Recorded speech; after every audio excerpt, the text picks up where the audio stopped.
Hello and welcome. I'm Crystal Meach with Tao of the Heart YouTube channel. If you're interested in coaching, I have it in the description box below. Check out the link. Let's get into deeper meaning of Kung Fu Panda 2. So I think a few days ago, I just released Kung Fu Panda 1, and I'm being guided to do Kung Fu Panda 2. So 3 must be in the works. I've kind of put on hold the violence in American Beauty, but that's still on my radar. So it's coming. um, this is this whole series has been really interesting for me. It feels like I'm going through the lesson all over again, and then kind of like summarizing what I'm learning, but it's like manifesting in a new way. Like the last movie was really about believe. And in this movie, we're going to talk a little bit more about inner peace. And so I'm interested how that's going to manifest in my life. Believe was big because I have all this coming up right now. Like I've started this channel. I did a website. So I'm starting to throw my gifts out for the world to see. And it's been 5 years that I've had all these lessons that I've never showed anyone. So it's a really exciting time for me. Again, I would appreciate any of your likes, comments, shares, or subscribes. I'll try to get back to you if you write to me. Yeah, and I hope you enjoy. So here goes it.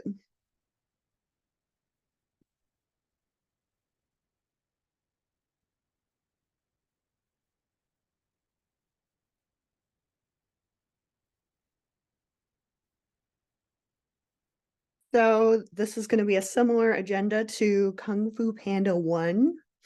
We're going to talk a little bit about the film, the scene-by-scene analysis, and then the conclusion. Um, so the whole meaning of the first movie was to believe. And Shifu, he had to believe that Po was really going to help him and be the dragon warrior and defeat Tai Lung. And Po had to believe that he was actually the dragon warrior. So in Kung Fu Panda 2, now we're taking a journey of inner peace. And even watching this again, I was totally triggered. The music is from Hans Zimmer in this movie, just like the last one. And there's a couple moments where I just had goosebumps because I could feel the energy within me. It almost triggered like an inner peace within me. Um, so let's get started. So we start out in China, which is ruled by the peacocks, and they have a son named Shen, and he basically has greed in his heart, and there's like this soothsayer, and she predicts that if Shen continues to have greed in his heart, basically he's going to be defeated by a warrior of black and white. And so Shen kills all the pandas. Well, he thinks he kills all the pandas. One gets away in a radish basket and ends up on Mr. Ping's doorstep, and that is Po. So you'll kind of notice there's a little bit of biblical connotations to the story. And so Po, or not Po, Shen is banished from the city, and he says that he's going to return and take over China. So we come back to a different scene, and Shen's group's searching for metal in all of China, which is kind of symbolic of ravaging the resources for profit. Um, And then we come back to Po and the Furious Five, and Po is called to Master Shifu. And Mr. Shifu is meditating on inner peace, which I kind of thought at the end of that last movie that he had inner peace, so he's still working on it apparently. Um, some meditate in caves, some suffer pain, and Shifu states that he was looking outside of himself rather than inward.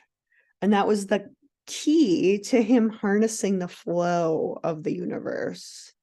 So right away, we're coming back to the feminine energies of meditation, and it's quiet meditation. We're going to get into that a little bit more here. So the bandits are coming for the medal in the musician's village, and Po says he's going to master inner peace when he returns. So in the future, right? He's not in the present moment. So a panda, that's impossible. Didn't Shen kill all the pandas? So we see here that he's missed one. And Poe's battling the wolves, and that's just all of a sudden, as he's battling this wolf, he sees a symbol on his arm. And this symbol triggers something in his brain. And that all ties back to Shen, but he has a repressed memory of his mother. And Tigress asks what happened, because he kind of lost that battle at the end that he was so easily defeating. So I don't know if you've ever had trauma in your life, or there was some sort of trigger in your life that sparked a memory or some sort of trauma. And I think of a lot of people that they think everything has to be outside of themselves. So if everything's outside of yourself, you're probably getting triggered a lot. Whereas if you have inner peace and you're working from within, you're not necessarily triggered as much, because you're not connected so much to the outside as you are the inside. So I have a video on the boat analogy, and I kind of walk through this about how the symbol or whatever's being triggered in your life is not the cause of your problem. The cause of your problem is the thought and feeling in your mind. And that's what that symbol is triggering. So yeah, so he has a repressed memory of his mother. Po goes to visit Mr. Ping, where the people in the restaurant have termed Po a hero, and they're looking for all kinds of relics, like here's the mop that the dragon warrior used before he became this great hero. So again, it's showing the materialism of everything outside of yourself rather than the inside. So he tells Mr. Ping he had a vision of his mom, and he asks where he came from. And Mr. Ping tells him he was adopted. And he wants to know how he got there. And so Mr. Ping, he just knows that he came in a basket. He was in the alley. No one came for him. So Mr. Ping basically kept him. And notice he makes his soup sweeter in his life. He no longer has radishes in his soup. So, I would say that Mr. Ping is pretty happy that he has become a father. So who is Po if he doesn't know where he came from?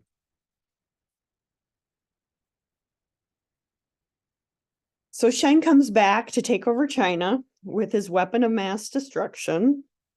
And the soothsayer who predicted he would be defeated is there. And so Shen defeats Master Thundering Rhino. And the other masters, I think it's Croc and Axe, are imprisoned. So Shifu sends Po to stop Shen. And anything is possible when you have inner peace. He says that to Po before he leaves. And Mr. Ping packs all his baggage, fears what will happen, asks him not to go. And Po says, if I don't go, who am I? Mr. Ping says, you're my son. And for me, this is just huge because, as I'm changing my career, my parents definitely are in a fear mode of what will happen. Like, there's all this baggage. Notice the baggage, the past is sent with Po to remember that piece of Mr. Ping as his father. Because that's the reflection that Ping has of who his son is. That's it's his son. But is Po really his son? He's not just his son, right? He's the dragon warrior. He's all these different things. And we kind of get into that in Kung Fu Panda 3 more, but I'm just noting that here, kind of like planting the seed. So Po and the Furious Five go on a journey to Gongmen City. And on the last leg of the journey, they're on a boat. And Po has a dream. And it's about his mom and dad running away from him. He's replaced by a radish. And why is it replaced by a radish? Because it's quiet, polite, and it does better kung fu. So then the radish beats him, and he sees the symbol that triggered the repressed memory. So that's a lot going on in that dream. I don't know if you ever if you ever have detailed dreams like that, if you write them down. But the biggest hack that I've learned about dreams is when you wake up from a dream and say a lot happened, the number one thing that you want to get down before all the details is how you felt about the dream, because that's really what the dream is telling you. So it might not make any sense, but at the end of the day, how did you feel when you woke up from the dream? And in this case, mom and dad running away from him, Po has made up this story because he had such a traumatic abandonment by his mother. And even right now, I just feel emotional because this whole movie triggered for me abandonment in my life, like as a child, and how I made up the story, but that wasn't who I was. It's who I took on. So it's a matter of shedding who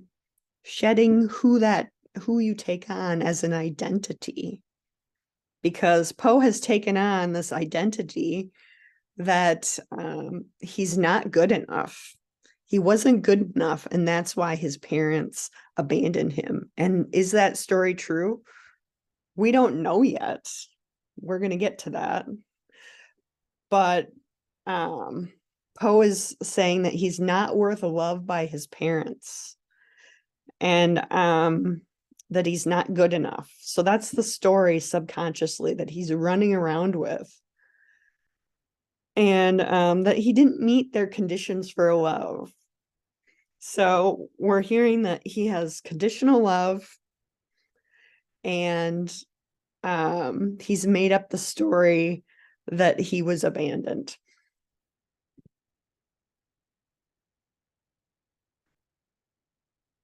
So everyone is sleeping on the boat. He can't sleep, and he's making quite a commotion trying to achieve inner peace. and Tigress comes out and she wants to help him. And I want to say, notice how Poe is a male and has grown up taking on more feminine traits.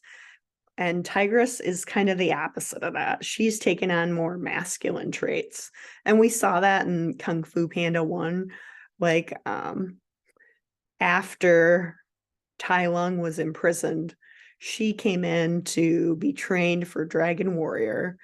And she was always trying to please Master Shifu. And she does this by training, and she keeps trying to be pleased by him. And so again, it's that training, that conditioning of conditional love. So she's taking on masculine traits for conditional love, and he has taken on feminine traits for conditional love. So I just want to note that because, you know, maybe you see that in your own life. And for me, I use media to reflect back, to really trigger the thoughts and feelings that I have that are subconsciously running the show. Because the man behind the curtain, his time is up. I want to see how I subconsciously react and how I get those results in my life. And for me, that brings me more power. So in the environment they were conditioned in, they learned and took on the opposite of what they were naturally born with. And it's not that men don't have naturally feminine and masculine traits, or women naturally don't have masculine and feminine traits. It's just that it's not natural. Like the conditioning changes what we take on. Like we're not able to accept who we are. That's what we're getting at here. So Tigress says she used to punch ironwood trees near the palace.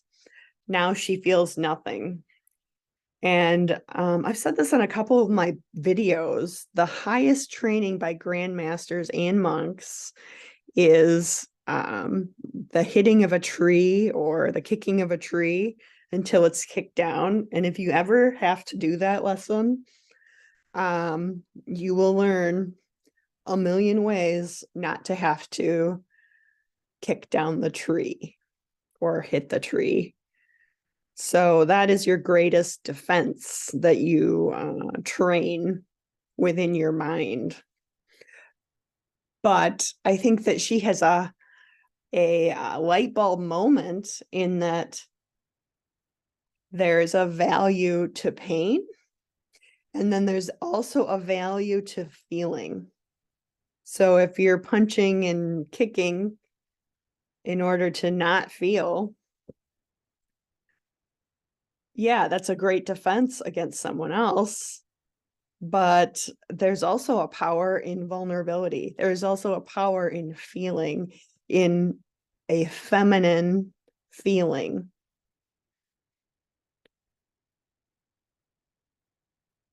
So Poe tells Tigress that Mr. Ping isn't his dad.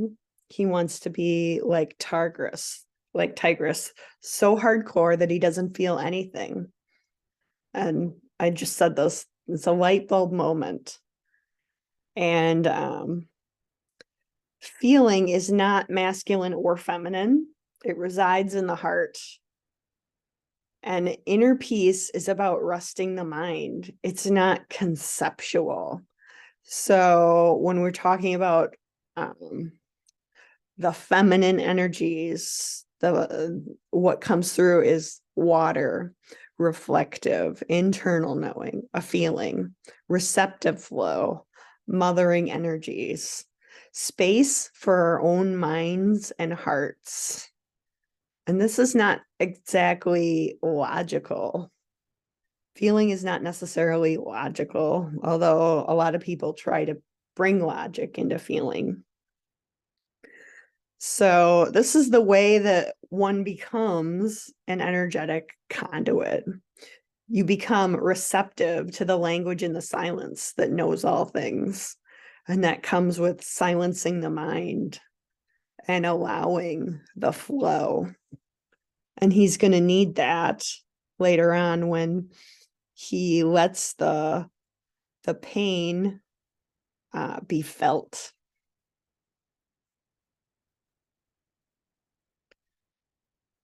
So Poe and the Furious Five need to get to the palace without being spotted by the wolves or soldiers of Shen.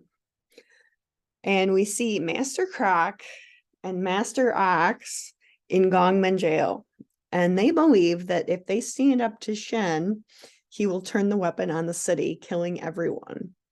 So it's time to surrender.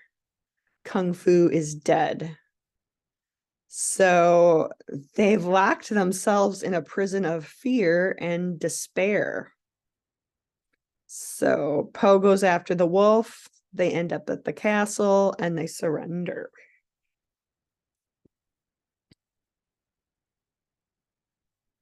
And so Poe is brought up to Shen along with the Furious Five. And Poe sees the bigger weapon, the cannon, and Shen laughs. He cannot see how this panda would defeat him. And that's similar to Tai Lung. So that's a big aha moment. The people that are locked in narcissism, everything outside of themselves, they cannot see how the universe can work in mysterious ways. And I think one of the lines that's coming to me right now is from the Bible. In God's house, there's many mansions, and it's just referring to the ways of finding or the ways of God. You can't really find out how the universe is going to work, especially if you don't trust. And that's what inner peace is all about. It's all about the trust of the flow of what's coming in and allowing the karma, the yin and yang, to defeat any sort of resistance. So Poe doesn't know that Shen ordered all the pandas to be killed. And notice Poe points out all the things that are not as they seem. The ram is a woman, not a man. He kung fu kicks the small cannon, thinking that that's the weapon, and it's actually not. It's the large cannon is then shown.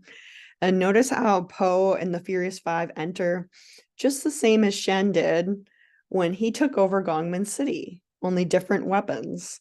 So Poe comes in with a surprise cannon, and then, Shen comes in with a surprise cannon, and Poe and the Furious Five come in looking like they're going to surrender, but they actually are able to get out of the chains that bind them. So they escape.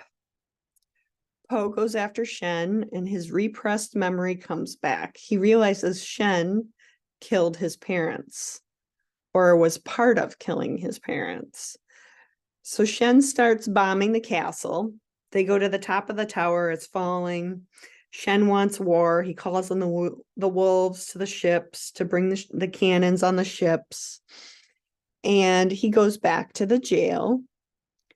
They're asking him what happened. And he was right there. He had Shen, just like before. He was right there with that wolf. And then he had that repressed memory. And he won't say. They keep him in the jail while the Furious Five stop Shen. And he says he didn't kill Shen because Shen was there the last time he saw his parents. He knows where he came from and who he is. So that's why he didn't kill him. And we come back to Shen and the suit's there. She says, the cup you choose to fill has no bottom. She asks him to stop so his parents can rest in peace. And he basically says his parents hated him. She says they loved him so much that they sent him away to they sent him away, and that kind of killed them, I think is what I meant to say there. So he says something so critical here. The dead exist in the past, and I must tend to the future. So he's stuck in the past, and he's tending to the future, to the potential. The potential is not rooted in the present moment, right? So he is the exact opposite of the inner peace. And also notice he says, happiness must be taken. So happiness is outside of the self, it's not within. He can only perceive lack because he's not in the present moment. So in the present moment, if you're looking for the potential of the future, or if you're stuck in the past, you are perceiving the present moment as in lack. And I think that's a really big lesson. And also the fact that he says it must be taken. So if you have a desire, do you have to take it? Or is that desire within you?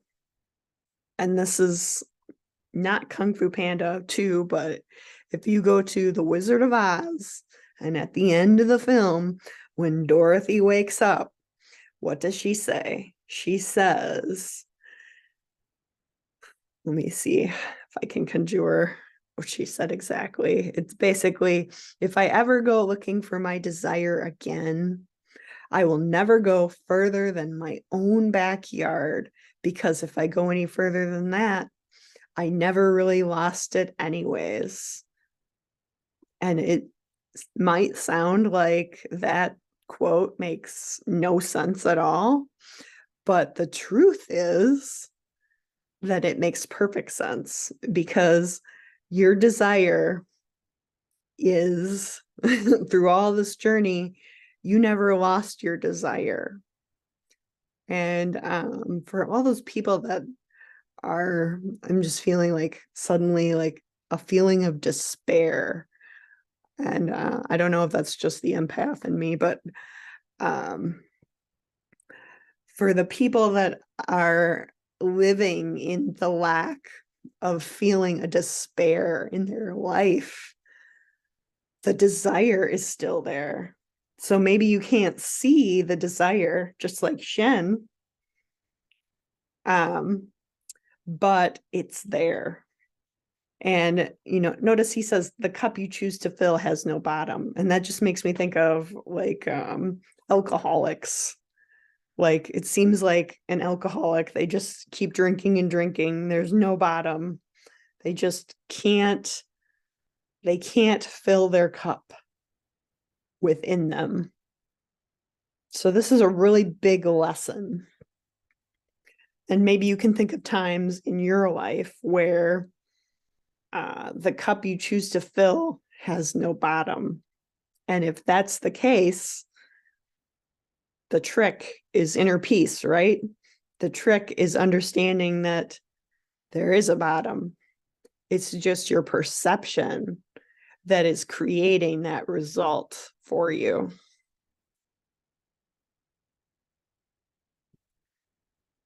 So the Furious Five are trying to stop the weapons from being put on the ship. Po sneaks in and he's confronted by Shen. He asks for the answers of what happened. Shen tells a lie that Po's parents abandoned him, basically that they never loved him.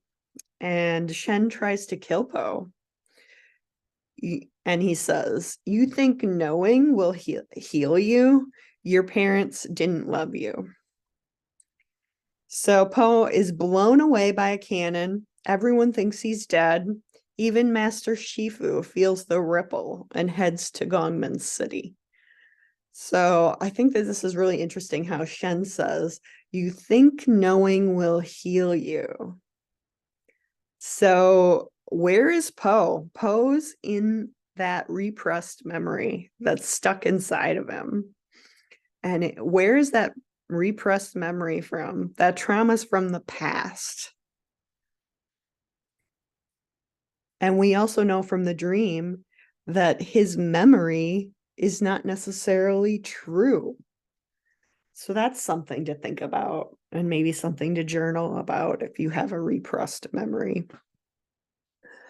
So notice it's raining. There's water, reflective energies. The soothsayer picks him up out of the river and tends to his wounds. And he asks why he was saved, to fulfill his destiny. And the ram basically says he remembers so little. He was so young when it happened. And it's nightmare or memory. He remembers his parents all of a sudden, the pandas, a sunny day, and Shen killed all the pandas. He has an instant headache. So notice the pain. So I don't know if you've ever had a headache, or maybe there's something that triggers a headache. And it's so easy to pop an Advil and numb that pain. But what is that pain really telling you? Have you ever tried to stop fighting that pain and let it flow? In the rain, he lets it pass through. He lets the memory come in, and his mother is being chased by a wolf. She puts Po in a radish basket and she kisses him for the last time before she is killed. So just a huge scene there. And I encourage you, if you're doing like shadow work or any sort of work on inner child, go back to this movie, because for me, it's helped me learn, help teach me by seeing Po go through what he's going through, and bring up that memory and let it flow. And I do it by journaling, and whatever comes up, then you're able to heal it. And the great thing about healing it is that you don't have to carry it anymore. It doesn't have to be a part of you. For example, Po feels that he has low self-worth because his parents abandoned him. Well, we know that's not a true story. And for him to come up and have that memory, he can then say, okay, that's true, or that's not true. That didn't happen, or that memory isn't necessarily exactly how it happened. And we choose what to do with that.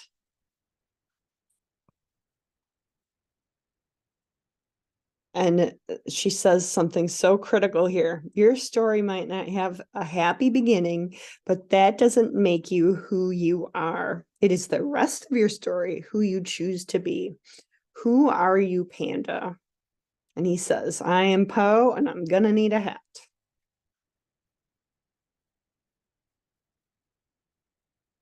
Shen has tied up the Furious Five. They're all in the ships full of cannons, getting ready to destroy the city. Po is there.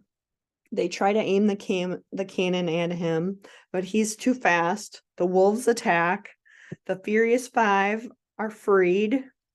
They try to stop Shen before he gets to the harbor. And then Master Croc, the Ox, and Shifu show up to battle. And Shen fires and hits all of them into the water. And Po gets back up. And they aim the cannon at him, and he dodges the cannon.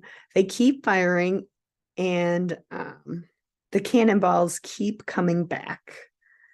Notice he is on defense the whole time. And that's no different than what I was saying about the tree, where the tigress said that she was punching ironwood trees. So it's a master lesson, a grandmaster and monk lesson of understanding defense. Notice that they're always on defense.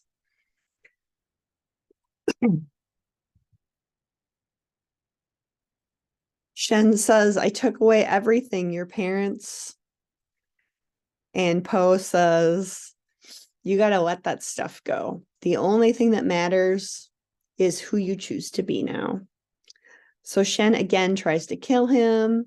His own weapon, the cannon, kills him. So Poe hugs Tigress and he tries to hug Shifu. And he has found inner peace at such a young age.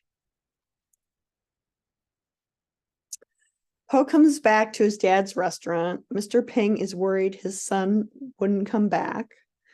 He tells him he figured out where he was born and how he ended up in that radish basket.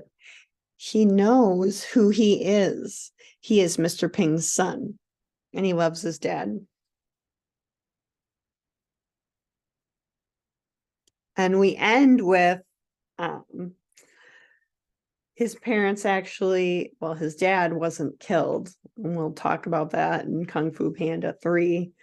But at the end, his father says, my son is alive. He gets a message from the universe. And that is the end of Kung Fu Panda 2. So just to conclude, Kung Fu Panda 1 was really about believing, and Kung Fu Panda 2 was about inner peace.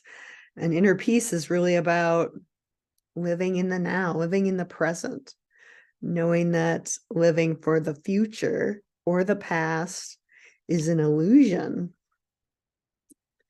And Kung Fu Panda 3, we're going to have to watch to find out what happens with that one.